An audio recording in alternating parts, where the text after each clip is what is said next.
Welcome back to the grim darkness of the 41st millennium. I'm Inquisitor Temperance Price, keeper of the Inquisition's Black Library, and this is the third volume in a report on the Valentyne Heresy, an actual play podcast set in the Genesis adaptation of Warhammer 40,000's Dark Heresy RPG. This report features Game Master Tom McGee and players Ryan LaPlante as Inquisitor Lucius Valentyne, Tyler Hewitt as Attikus Viz, Laura Hamstra as Eli Sharp, and Della Borovic as Morgan Rawls. My report shows that the hunt has begun. Valentyne and Attikus began the hunt by killing an assassin, whose outfit Valentyne donned before venturing into the tunnels to hunt the hunters. Meanwhile, Morgan and Eli were saved by Lizzo Lizardman before fighting an assassin and an Urlick at the same time. Can everyone survive the afternoon? Find out next in this episode of the Valentyne Heresy.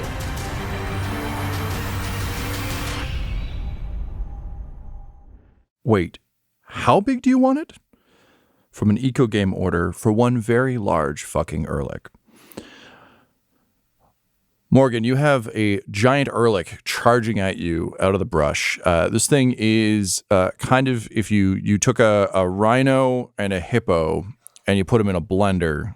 So just kind of a massive heavy body, couple of big kind of a hippo or warthog style tusks, as well as some spiky bits down the front, a big snoot.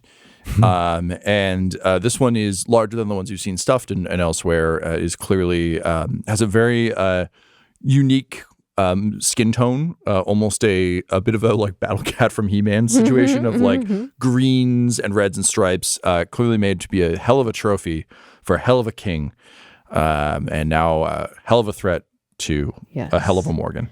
So, Eli, since you were planning on shooting this assassin anyway, that happens regardless. And then we'll see what happens with the creature we want to fight. So, Eli, I've given you the stats for your stubby auto gun. Let's go ahead with your attack roll there. Okay. So the range band is difficulty 2. Are you trying to fire this thing? I mean, it's a little submachine gun, so I don't know that you can like fire it on non-auto. It has the auto fire quality, which means you can get more shots out of it, but it also like it's a spray and pray, not like a pew pew. Right. So that's going to bump your difficulty up to 3. Yeah. But you get you get 2 shots out of it. Oh, because that's part of the auto fire thing? If it's like a spray weapon, like a machine gun? You can hit multiple targets or hit a single target multiple times. Oh, here we go. And I think advantage lets attack that's multiple right, times. Yes. Yeah. So if the attack hits, you can trigger auto fire by spending 2 advantage. Okay. Great.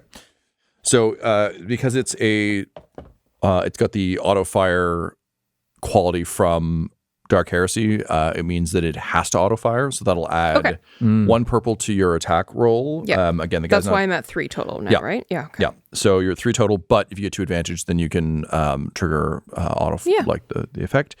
I'll give you a boost for aiming. You've got the drop on this. I've guy. had that moment. Yeah. Yep. Okay. And I think, and I'm going to give you 1 setback for the amount of trees, just with small caliber rounds. Okay. There's a lot of stuff you can ping off of. All right. I'm a roll. Go. 1 triumph, 1 advantage. Whoa. Okay. Well, do you want to grab your handy dandy chart of triumph spendery? Tell me what you want. Well, I'll tell you what I want. What you really, really want? Yeah. Yeah.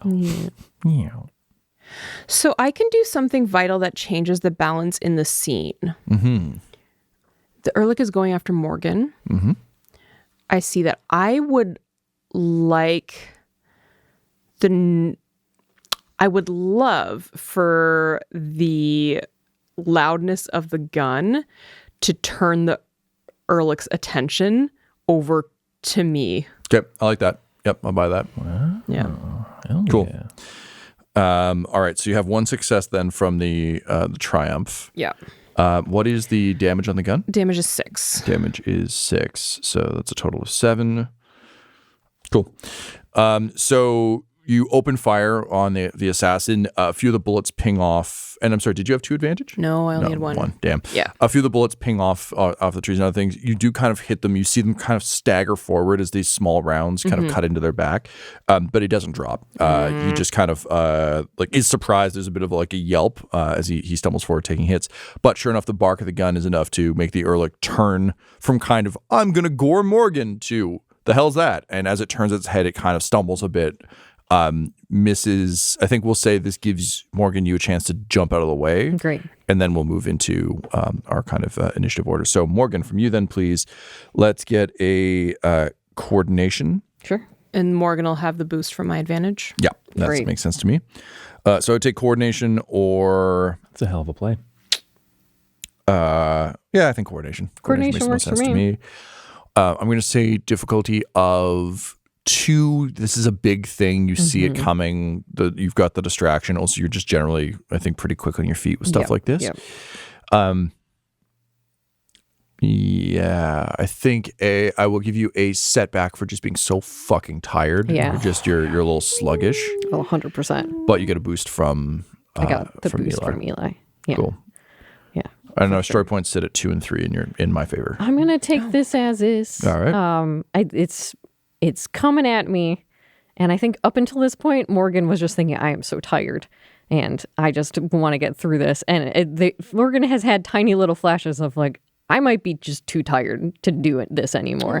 But I think as this big creature is coming at her, the thing that pops into her mind, instead of her usual, like, I just have to run away, I have to just escape this. The thing that actually pops into her mind is her conversation with Valentyne about Cora, and him being like, if Cora wasn't there, Attikus would have died, and you would have died, and I would have died. And then the Emperor dies, and the galaxy dies. And somehow at that moment, she is thinking, instead of, I'm too tired and I just want to give up, is like, wait, I can't die because then the mission dies. And Valentyne only has one other person on this entire planet that he's working with. And so she's just barreling out of there and trying to refocus herself, basically. Cool. Love it. It is 1, 2, 3, 4, 5, 6 successes and 3 advantages. Incredible. All right. Jesus. So you throw yourself handily out of the way. I think it is like, it's a tired, it's not like an elegant shoulder roll. It's more of just a, like, tossing yourself sidelong. Totally. But yeah, you hit the ground with kind of increased clarity of purpose. As the Urlick kind of barrels past you. Yeah. So you have 3 advantage. Who do you want to kick that to? I think I'm going to do the 1 advantage passing forward, and can I use 2 advantage to buy back strain? Yes. So I'm going to Wise. go from 4 strain in total back up to 6, which is Great. very important. And then as this creature is returning and refocusing, she's tumbles out of the way, tumbles down, takes a knee, and would like to put her gun up on her knee to try and aim at this thing, the back of its head. Great. Cool. So let's get some initiative then, now that we're in situation. This will be cool rather than vigilance, just because we're in it. There's no prep for this.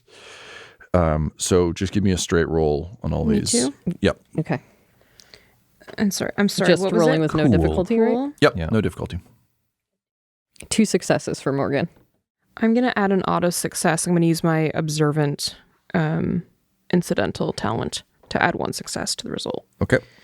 1 success, 1 advantage. So 2 successes, 1 advantage. Yep. And it feels so weird rolling this for a creature. I will play 2. Okay. I'm cool. And I'm Urlick. sorry, Morgan, yours were 2 successes. 2 successes. Okay. So Eli and the assassin will go first, which kind of makes sense. Cool. Then Morgan, then the Urlick. Great. Excellent. Okay. So top of the round, Eli. The assassin kind of staggers, starts to duck into the trees, starting to turn with a shotgun. That won't do. So I fire back. Sorry, I don't know if I had to say that, but I do. That won't do. Okay, the assassin stops. All right, good. It's simply The end. untenable. Halt. Emperor's in danger. That won't do. All right, Emperor's fine. You did it. So Yeah. difficulty 3 again? Yes. Okay. I'm going to give you 2 setback for cover now, as he's actually, he's not just standing amongst the trees. He's trying to actively move through them. And then I get the boost. But you get the boost from from Morgan. Nice. Are you moving towards this guy, or are you staying planted where you are? Good question. Thank you. I would actually like to, because Eli has a very good sense of his surroundings. Like he tracks multiple things moving. So he'd like to start lining himself up to be able to shoot the Urlick next. So it's almost like moving to the side to then be able to easily turn back. So like kind of away from the Urlick and starting to rotate towards it. It's such a fucking cool image. It's very, very like the Laser Quest strafe. Yeah, Where it's it just is. like, I'm going to He's essentially start strafing. firing on. Yeah, he's strafing at the guy, moving away from the Urlick, ready to turn. Hell yeah. It's a classic video game shooter technique. Yeah. Just like tag the assassin and then just keep firing as he turns, so that eventually you'll hit the Urlick. I love it. That's his movement. Cool.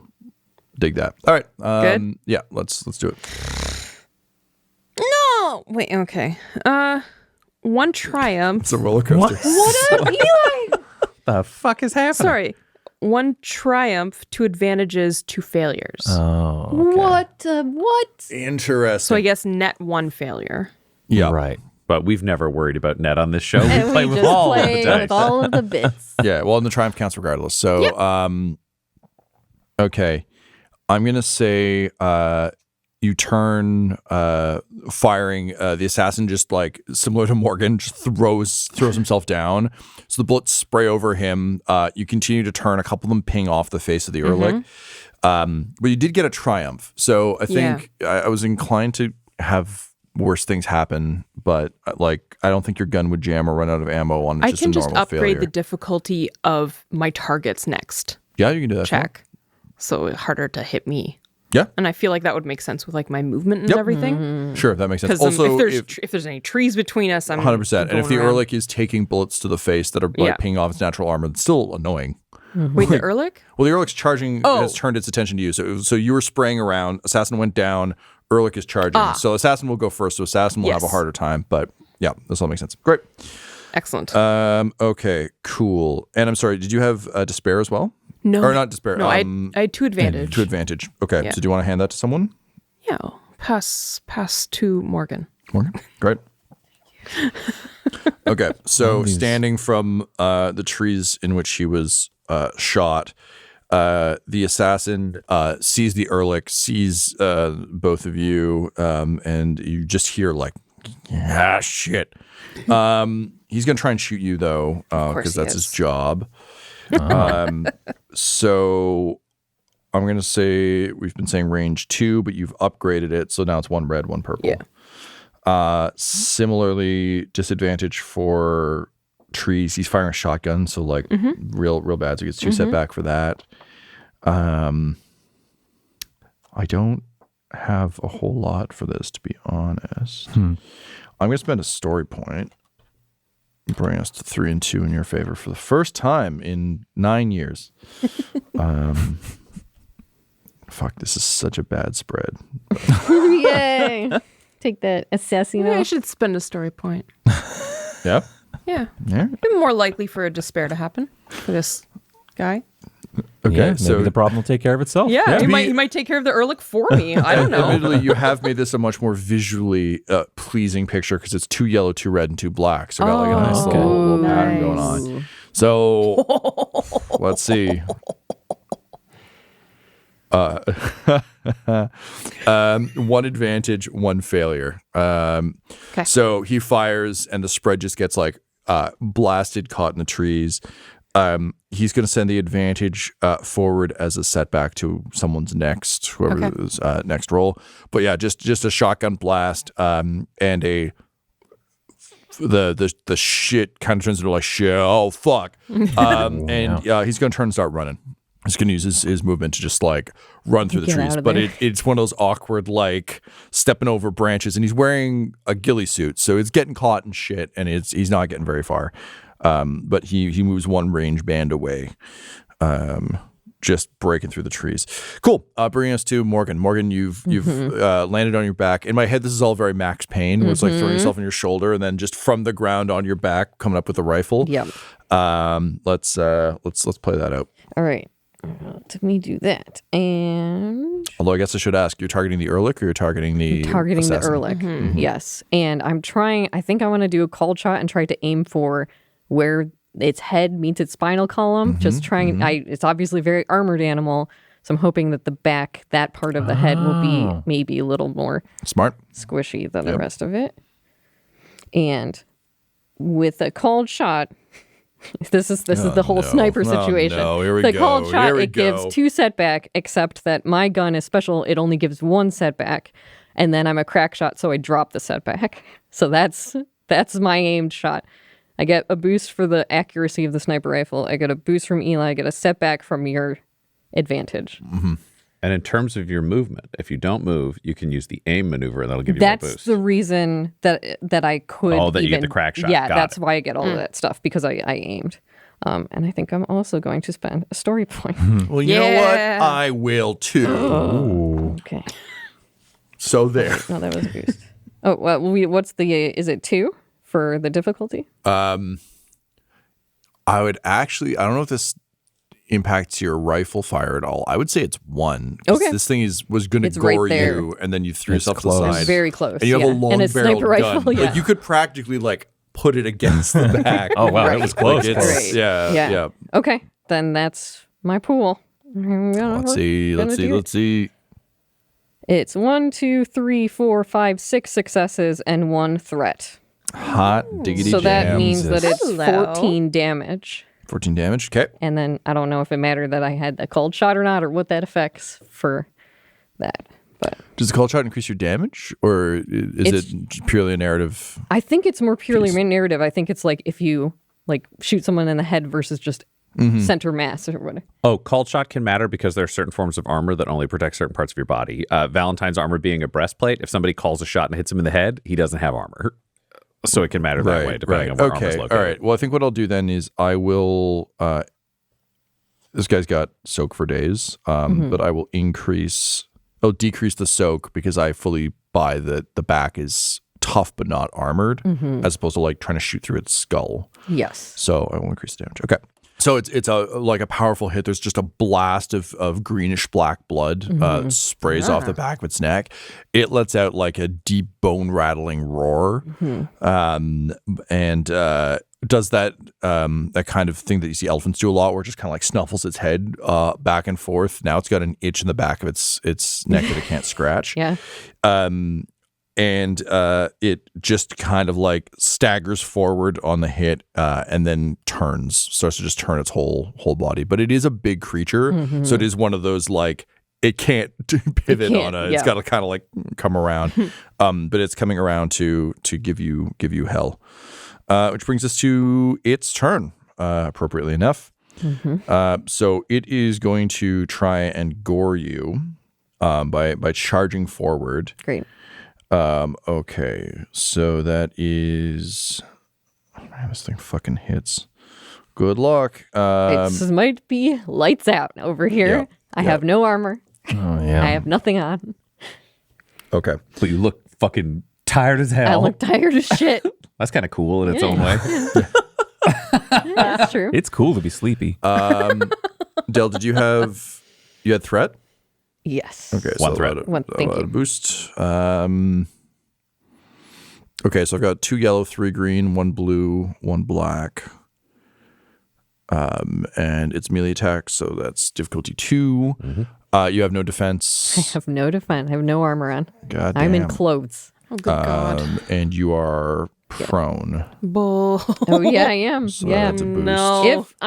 This is one skill that I do have, which you can tell me no, because it's actually for long range attacks, but I do have my sidestep. It's a maneuver that I can use to increase your difficulty. But you can say no. Did you burn through all your... I did an aim, so that's probably You takes can some. Well, no, because aim isn't a maneuver. Aim is a maneuver. Aim is a maneuver, but you can spend 2 strain to take an additional maneuver. Oh. You can spend strain, so you tire yourself out. This would be cool the shit. time. Okay. Yes. Yeah. Well, so that is, if I'm thank going goodness you down had it. anyway, Easy come, easy go. I spend 2 strain to get another maneuver, and then I spend 2 strain to up your difficulty by 1. So now I only have 2 strain left. Now you look so fucking sleepy. Yeah. I am the sleepiest You are in the laying on universe. just a mattress in the woods. I am, this so grass feels pretty good right now. Voidstain's nightcap is on your head. I don't know when the swap happened. Sleepy Gary. That's right. All right. So I'm sorry. You're upgrading my difficulty from a purple to a red. Yes. Okay. And what does your maneuver for your special skill gives me another setback? No, that was it. It upgrades your difficulty. Oh, okay. Yeah, that's what it Oh, does. I see. Yeah. Yes. I just had okay. to pay strain to get the maneuver, and then pay spend strain it, to do the skill. activate it. So, Love it. yeah. It's like tap it, sacrifice it. Yep, that's where we're at. If I'm going to get punched into oblivion, I might as well be at 2 this strain. is a fucked up roll. So we got 2 yellow, 3 green, 2 blue, 1 red, 1 purple, 1 black. Do you want to spend a story point? Oh yeah, we got 2 more. Might as well. I don't know if it'll actually shake out to anything, but this is Morgan's last stand. So Morgan's last lying down having a snooze. Okay. 1 success, 2 advantage. So Yes. good news is can't activate a crit. So kudos. and it could have been a billion successes. Yeah. Well, I mean, don't celebrate too much. No, It damage. does 11 damage. That's exactly my wound threshold. So I am boom unconscious. No soak? I have. Oh wait, I do. You're right. I have 3 soak. You're in the game. I forgot. You're in the game. I forgot I have soak from my actual meat, my physical body. Yeah. that meat you hate take so much A damage. much True. You're maligned down to meat. 3. You're I'm not to down 0. to 3. Okay, so it charges at you and just like gores into you. Oh, yeah. And I think it's like you kind of roll to the side, you get the rifle up in the way. It just like you're badly injured as it kind of like jams into you. You feel yourself get pierced in the side. Oh, yeah. But between the gun and just your natural toughness, like it can't close its jaws Yep. on you. So now it's doing that thing where it's like trying to kind of like bite and gore, but it's harder because it's not charging at you. Yeah. So it's just kind of pounding its head into the ground, roaring She's at trying you. to roll away and spitting up blood, and it's just that's a mess in the grass over here. God damn. Very, very good play. Holy shit. Jesus. Way to hang God tough. damn. Yeah. Well done. Thanks for reminding me about the soak. I'm like, that was about to be curtains. Yep. All right. Meanwhile, down in the sewers, so Valentyne, you've dressed yourself up as an assassin, Walmart assassin. Right. Attikus, Yes. you still got your cloak. We talked a little bit about rifle swappery off air. Is that something you guys want to do? Valentyne, having checked the new weapon, because I got stats from you to kind of look it over, realizes it is inferior to Attikus's hunting rifle, and Attikus's power fist is superior to everything on this planet. Also, with the rifles requiring a reload, it means if he's carrying both rifles, he can get 2 shots off to cover Attikus on a charge. So he's just going to sling one gun over his back, and he'll carry the other. And he'll make it clear to Attikus, it's like, if anyone is in any of these uniforms, we can kill them. However, if we could capture one alive, we could interrogate them for our own purposes, and perhaps bring them back as a trophy to the king to speak to the conspiracy, which serves all of our purposes. So alive if possible. Otherwise, let's bring him a stack of corpses. Very well. Since we're doing this a bit sneaky like, I'm going to look to you. You give me the thumbs up. We'll go easy on them. You give me the thumbs down. I'll make them into paste. This is a good day for the Emperor. Okay. So as I said, these are service tunnels. Yes. So they're not, they're just kind of a curving, sort of almost ant farm style situation under the hunting grounds, with these little offshoots to the little elevators that these folks have popped up through.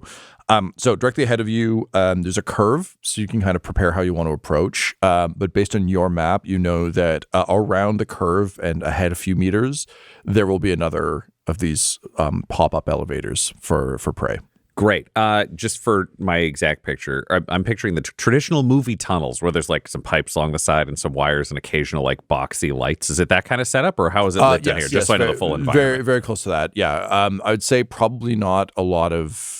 Well, I guess there could be There could be like irrigation pipes and that sort of thing. But like, really, this is the only purpose these tunnels serve. Like, there aren't lights and things in the preserve. The preserve is theoretically just a park. Yeah. Like, it should just be running on its own. So these tunnels really are like, if you need to lead the circus animals in to just like sneak them into these like things to shoot them up. So, yeah, very, very basic. The walls are smooth. There's not a lot of adornment down here. There is like various animal shit and like hay and things like just kind of like scattered around. You can tell they're not used often.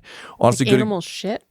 yeah, Oh, okay. from like the various animals they brought through. This is a weird poll, but like, if you've ever seen the back of like a rodeo or like at the Canadian exhibition, there's like a huge horse pavilion that's beautiful, but then behind the horse pavilion is just where all the horses poop. Yeah.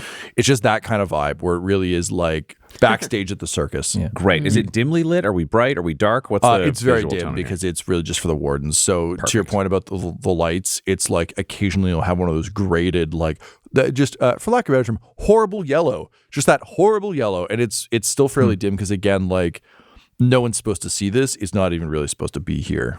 Great. And is this wide enough to fit like vehicles through? Like, is this where they drive carts through with animals? Or are we seeing it's mainly on foot? You could take a like an airport shuttle cart through. So one of those little four-seater guys if you absolutely needed to. But generally this would be wardens like walking people through. So the Jeeps that Morgan and Eli ran into are the things that would ride down here. So just little four-seaters with like a roll cage.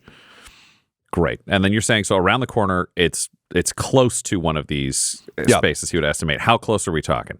A few meters. So like once you come around this curve, it'll be like 3 meters ahead on your left. There'll be another one of these alcoves. Basically from the map, in your immediate vicinity, there are 3 of these, each spaced out by a bit of a curve in the tunnel. So then things level out and it's like more of a straightaway that kind of cuts through the center of the park. You're just in one of those weird like kind of entry points. Great. Valentyne would draw a map of what's coming up. A simpler one for Attikus to immediately understand distance and what's going on because he doesn't need to understand Just the rest of the context. Faces and squiggly lines. Yeah. And I think what he would draw is the rough idea is because this one is so close, it's just going to be we move as stealthily as we can to the point where we'd be seen. And then it's 3 meters, man. They're not expecting anybody from behind. Attikus gets to bum rush into the platform to see whoever's there. We're not going to like do any battle cries, but just quietly move in aggressively to see if there's someone there who can be taken alive. Valentyne will cover down the hallway in case any friends ahead hear anything. And then if there's no one there, we just move to the next door with Valentyne in the lead, and then he's staying while Attikus clears each of them is the rough idea. Right. That sounds good. Yeah. Let's get a stealth check from both of you then. You guys are in a really good position for this because these assassins aren't checking the tunnels. They are actively looking up through the grates for people. Also, they've disabled these elevators so that it doesn't like work properly. So they're doing an awkward like manhole cover over the head situation as the man you sliding tackled learned. So none of them are sliding skull crush. Yeah, exactly. Yeah, the old sliding skull crush. None of them are really good for this. So I'm going to say it's difficulty of, for this first one particularly, we'll say difficulty of 2. Okay. I think there's enough stuff down here that you could make noise coming up, but like you're in pretty good shape. I'm going to say boost for no line of sight from them. Yep. Boost for them being half in, half out of a hole. And Valentyne, you can take an additional boost for being in their uniform. Great. Can I pitch one more boost because we're going slow until the point where we're breaking? Great. Totally. And I think that's it. I don't think the Auspix helps down here because you know where the enemy is. That's only for perception. Yeah. Great. Cool. Yeah, I think that's it. Let's see what happens. 3 advantage only. Yep. 2 successes, 2 threat.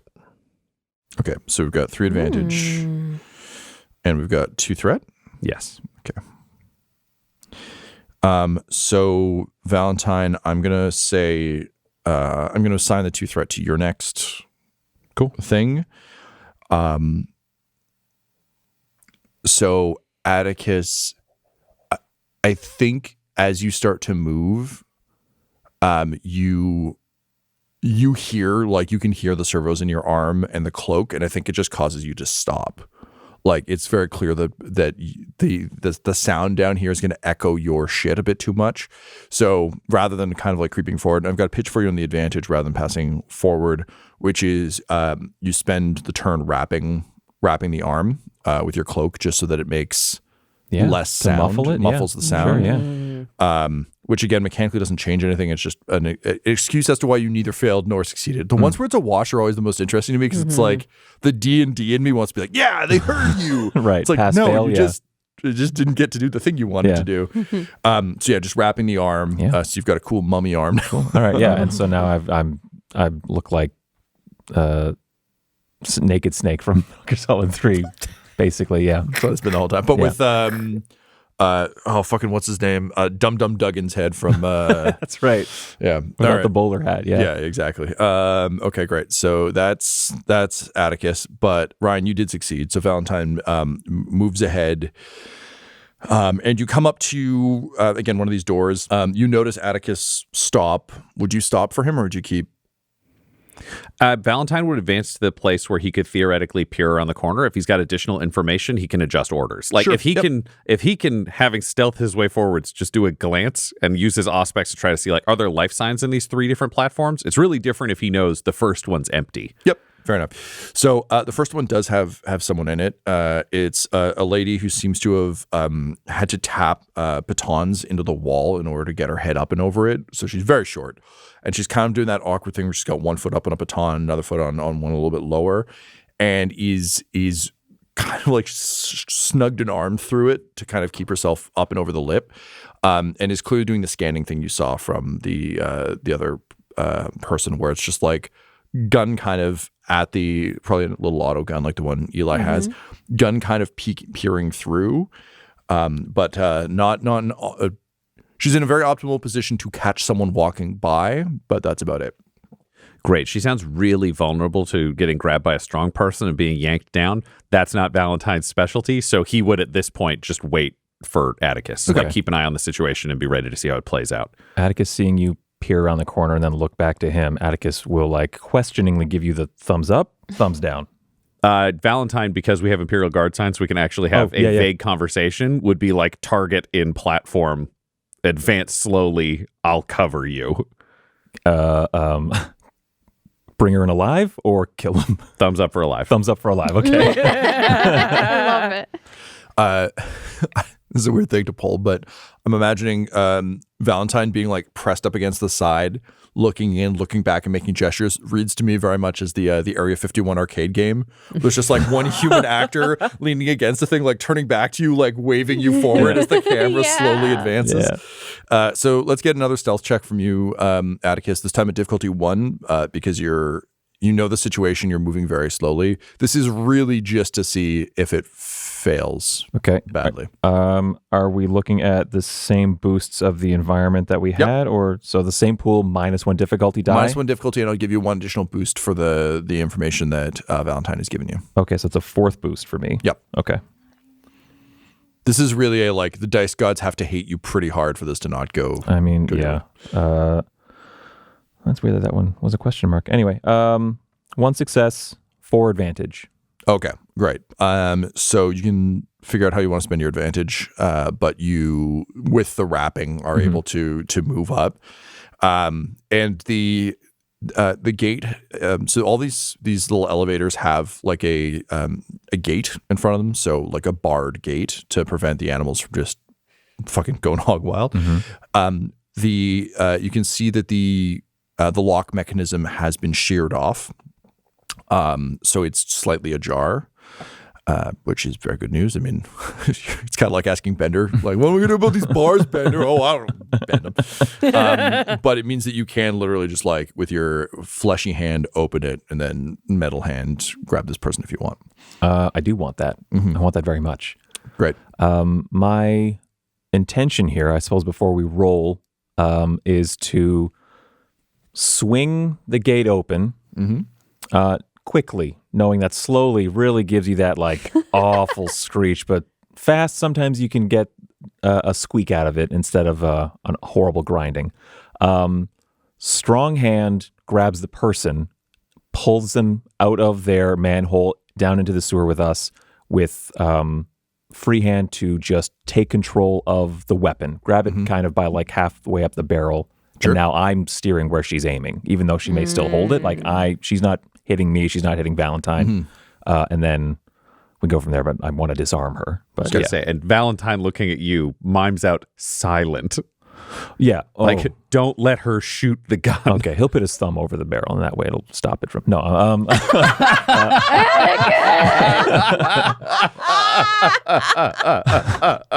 Silent, then he might actually have to get closer. Gate open, and he will. He'll grab her not by like the body or central mass. He'll grab her by like her gun arm.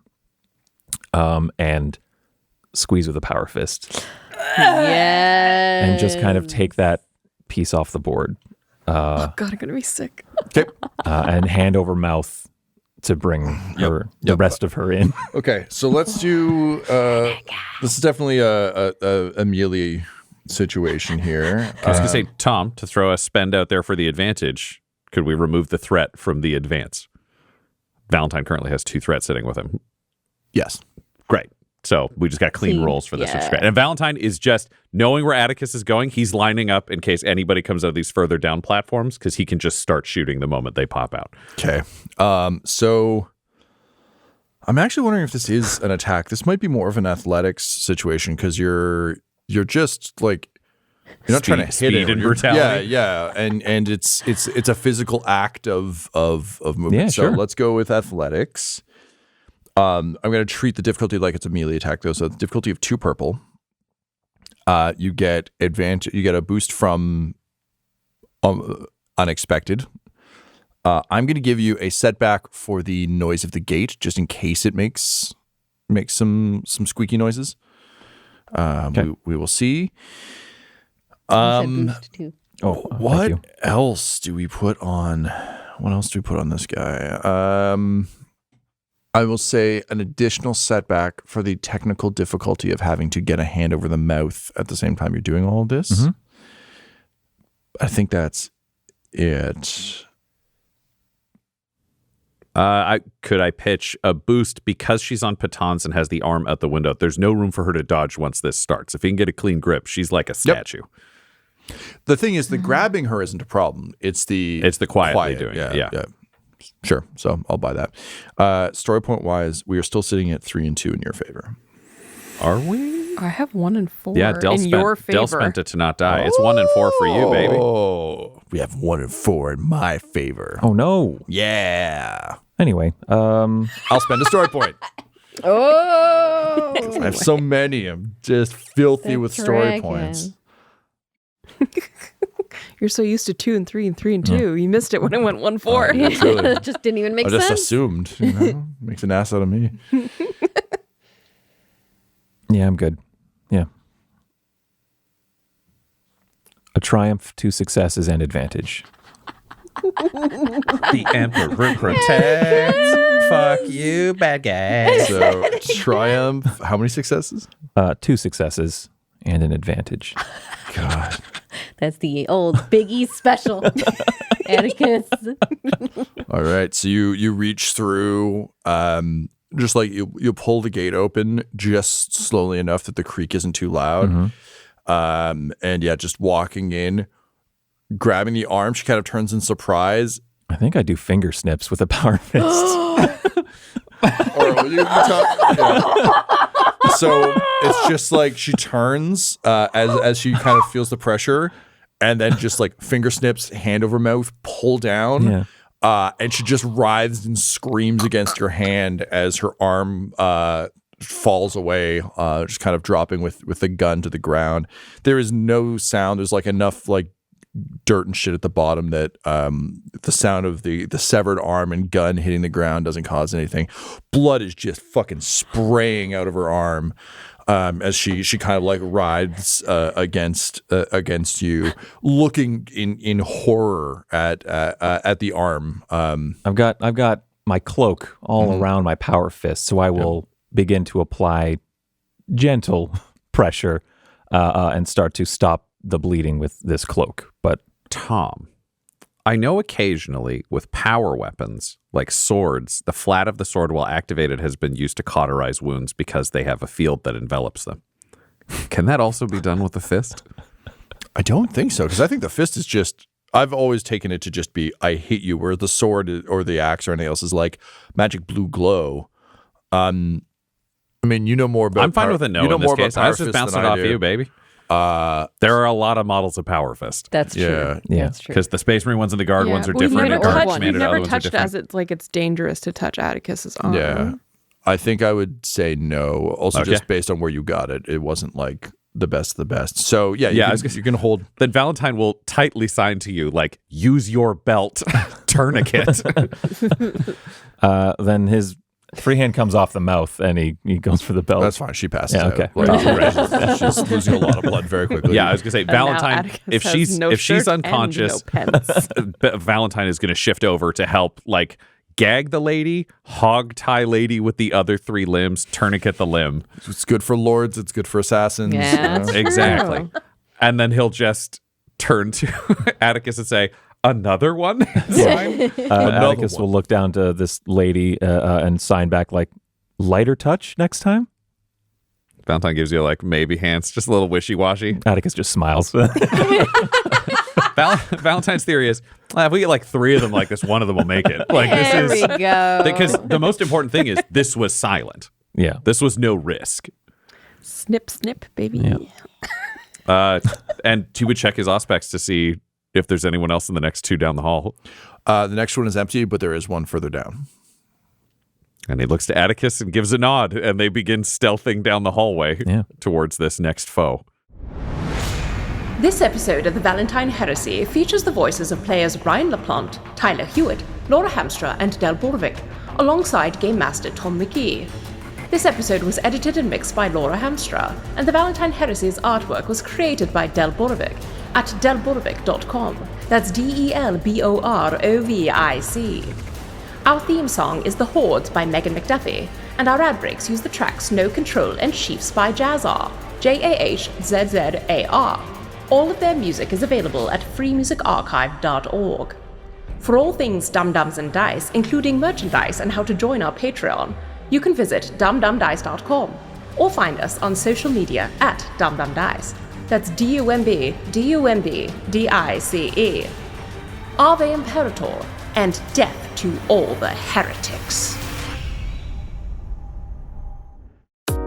Dum Dums and Dice has to give a special thank you to the supreme beings of our Patreon at this time: Christopher Little, George Dolby, Richard Cranium, Gavin and Abby McDonald, Logan, Fire Unfriendly, Grandma Likes D&D, Alan, Stabby Stranger, Glitch Trick, Flynn1138, Alarain Okapi, Schrodinger's Pepper, Guy Edwards, Madre de Gatos, Lady Maiden, Garbo Ape, Locke, Sam Schaefer, Waffle Marine, Dagger Rain, Rob L, Dia De Los Hoodless, Squishy Werewolf, Remy Funky Head, Nomad, the Wise Paladin of the Badlands, Accent Therapeutic Services in Florence, Kentucky, Lael, Shulzari, Gus Schreider, The Long Family, Jordan Oliver, Richard Wright, Brittany Fenwick, Alex Parr, Old Man Mojo, and Jill and Noel LaPlante. If you want your name to be added to this list, you can join our Patreon too at patreon.com/dumdumdice. Thanks to them,